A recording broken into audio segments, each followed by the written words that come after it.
student. I am Savita Kumari from Gateway School. Class पंचम 5 के बच्चों को मैं आज हिंदी व्याकरण का फर्स्ट चैप्टर का पार्ट 2 में प्रश्न उत्तर और फिलिंग द ब्लैंक्स बताने जा रही हूँ।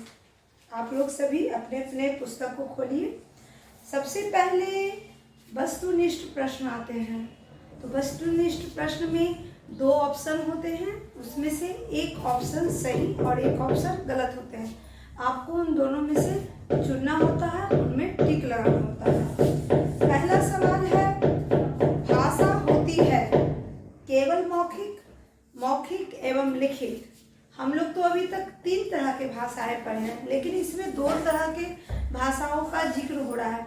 तो उन दोनों में से सिर्फ मौखिक होती है या लिखित और मौखिक दोनों होती है?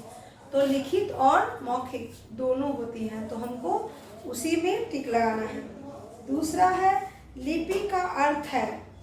लिपि का अर्थ होता है भाषा को लिखने का ढंग, वाक्य को लिखने का ढंग। भाषा को लिखने का ढंग को लिपि कहते हैं।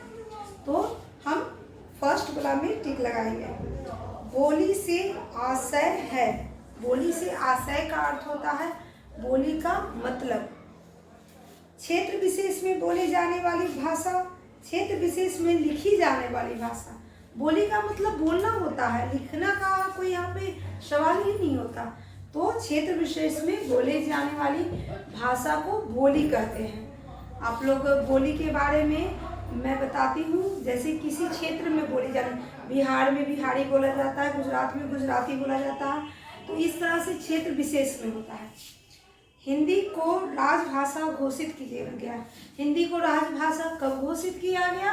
आप सभी को मालूम होगा। मान्यता कब मिला हिंदी को राजभाषा के रूप में? 14 सितंबर 1949, यानी 14 सितंबर 1949। चलिए, इसमें हो गया। अब हम आगे बढ़ते हैं। बोली जाने वाली भाषाओं को भरना है। उत्तर प्रदेश में कौन सी बोली जाने वाली भाषा है? सवाल नंबर 2 में है उत्तर प्रदेश। उत्तर प्रदेश में कौन सी भाषा बोली जाती है? तो उत्तर प्रदेश में मैक्सिमम अधिकतम हिंदी का ही प्रयोग होता है, इसीलिए वहाँ की भाषा हिंदी है। दूसरा है राजस्थान। राजस्थान में भी हिंदी का ही प्रयोग ज़्यादा होता है। जम्मू कश्मीर में डोगरी। जम्मू कश्मीर में डोगरी भाषा बोली जाती है प्लस हिंदी, यानी कि हिंदी और डोगरी दोनों भाषाएं बोली जाती हैं। महाराष्ट्र में मैक्सिमम मराठी भाषा का प्रयोग होता है। गुजराती। केरल में मलयालम और अंग्रेजी। मलयालम वहाँ की पौराणिक भाषा हुई, यानी कि प्रारंभिक से ही, लेकिन जैसे जैसे शिक्षा का विकास होते गया वहाँ अंग्रेजी भी होते गई। वहाँ की भाषा अंग्रेजी और मलयालम दोनों ही है। सवाल नंबर 2 को हमने यहाँ पे समझ लिया है। अब सवाल नंबर 3 में आते हैं। इसमें प्रश्नोत्तर है। प्रश्नों के उत्तर। पहला प्रश्न है, हिंदी भाषा का महत्व विषय पर अनुच्छेद लिखे। अनुच्छेद का मतलब है उसके बारे में जानकारी देना, डिटेल स्पष्ट रूप से कि वह भाषा कब बनी, उस भाषा को कौन कौन बोलते हैं, उस भाषा को किस तरह से यूज किया जाता है। देखिए, प्रश्नोत्तर में पहला सवाल का है, हिंदी जन जन द्वारा बोली व समझे जाने वाली लोकप्रिय भाषा है। जन जन का मतलब सभी लोगों में, प्रत्येक लोगों में। जन जन यानी कि लोगों में बोली जाने वाली, समझे जाने वाली लोकप्रिय भाषा है। हम हिंदी के द्वारा किसी भी मनुष्य को अपनी बात को कह सकते हैं, अपनी भाव को प्रकट कर सकते हैं, स्पष्ट कर सकते हैं, अपनी मन के भाव को समझा सकते हैं। तो हिंदी जन जन द्वारा बोली समझी जाने वाली लोकप्रिय भाषा है, पसंदीदा भाषा है। उसके बाद है इसका उद्भव। उद्भव का मतलब इसका निर्माण। इसका निर्माण किसके द्वारा हुआ? तो संस्कृत के द्वारा हुआ। इसका निर्माण संस्कृत भाषा से माना जाता है। उद्भव, जैसे कि अगर कहा जाए कि मनुष्य का उद्भव किसके द्वारा होता है, तो बंदरों के द्वारा। तो उसी तरह से भाषा का निर्माण आखिर कैसे हुआ? सबसे पहले तो ग्रंथ बने। तो ग्रंथ किस भाषा में लिखा गया? संस्कृत भाषा में लिखा गया। संस्कृत को हिंदी में ट्रांसलेट किया गया। उद्भव संस्कृत के द्वारा ही हिंदी का भाषा का निर्माण हुआ। उसके बाद है, अभी बताए ना हम लोग कि 14 सितंबर 1949 को संविधान में राजभाषा के रूप में स्वीकार किया गया। यानी कि हिंदी राजभाषा है, इसे कब स्वीकारा गया? 14 सितंबर 1949 को। यानी कि संविधान में इसको लिखित मान्यता मिली है कि यह राजभाषा है। चलिए सवाल नंबर 2 में कह रहा है व्याकरण। व्याकरण किसे कहते हैं? पिछले क्लास में मैंने आप लोगों को बताया था कि व्याकरण उस शास्त्र को कहते हैं जिसके माध्यम से शुद्ध लिखना, शुद्ध पढ़ना एवं शुद्ध बोलना सीखते हैं। व्याकरण के द्वारा ही हम शुद्ध भाषा का उच्चारण सीखते हैं, शुद्ध भाषा को लिखने का सीखते हैं, शुद्ध भाषा को पढ़ने को सीखते हैं। किस तरह से हम उस लिखे हुए भाषा को उच्चारण करके पढ़ सकते हैं। तो व्याकरण जिस शास्त्र से हमें शुद्ध पढ़ना, लिखना एवं बोलना आता है उसे व्याकरण कहते हैं। व्याकरण भी आप लोग समझ गए। तीसरा सवाल है भाषा की विशेषताएं क्या है? किसी चीज के बारे में हम जानते हैं तो उसका गुण जानते हैं, विशेषता जानते हैं। तो भाषा की विशेषता क्या है? भाषा की निम्नलिखित विशेषता है। उसमें से पहला है भाषा सार्थिक ध्वनियों के मेल से बनता है। जब भी हम भाषा का प्रयोग करते हैं तो वह सार्थक ध्वनियों के मेल से बनता है।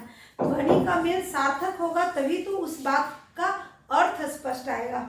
तो अर्थ को समझे बिना हम भाषा का प्रयोग नहीं कर सकते हैं। तो वह सार्थक ध्वनियों के मिलने से बनता है। दूसरा है भाषा के माध्यम से विचारों का आदान प्रदान होता है। अगर मैं आपको हिंदी में आपको कोई बात बताऊं और आप हिंदी नहीं जानते हैं तो मेरे विचार आप तक नहीं पहुंच पाएंगे। तो भाषा के माध्यम से विचारों का आदान प्रदान होता है। एक दूसरे के बातों को हम लोग समझते हैं। आप बोले हम समझे, मैं बोली आप समझे। तो ये किसके द्वारा हुआ? भाषा के द्वारा। सभी प्राणियों में केवल मनुष्य ही एक ऐसा जीव है जिसको यह गौरव प्राप्त है। क्या पशु पक्षी भाषा का प्रयोग करते हैं? क्या वह हमारी तरह बातें कर सकते हैं? हमारी भाषा का उपयोग कर सकते हैं? नहीं। तो यह गौरव किसको प्राप्त है? मनुष्य के द्वारा, मनुष्य को ही प्राप्त है। अन्य जीव जंतुओं को यह गौरव नहीं प्राप्त है। तो इस प्रकार हम लोगों ने प्रश्न नंबर 3 प्रश्नोत्तर को भी हल कर लिए। अब हम लोग आते हैं क्रियात्मक कौशल। क्रियात्मक कौशल का मतलब होता है कि आप करके देखिए। इसे मैंने बोर्ड पे नहीं लिखा, मैं बता रही हूँ, आप लोग अपने पुस्तक में लिख सकते हैं। निम्नलिखित सब वाक्यों को शुद्ध कीजिए। शुद्ध करने का मतलब यह वाक्य अशुद्ध है और आपको इसे शुद्ध करना होगा। मेरी दादी जी आई है। मेरी होगा कि मेरे होगा? मेरी होगा। दादी स्त्रीलिंग है तो उसके साथ मेरी दादी जी यहाँ आई है या आई है, ठीक है, मेरे नहीं। तो यहाँ पे आप क्या लिखिएगा? मेरी दादी जी आई है। दूसरा है उसके पास 5 रुपया है। 5 रुपया है कि 5 रुपए हैं?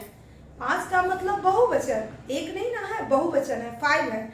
तो रुपए होगा, रुपया नहीं। 1 रुपया को रुपया कहते हैं। एक वचन और बहुवचन, बहुवचन में रुपया नहीं रुपए होता है। तो उसके पास 5 रुपए हैं। आप लोग लिख लीजिए। 4 बालक ने गीत गाया। यहाँ पे भी वही बात है, बहुवचन। 4 बालकों ने गीत गाए।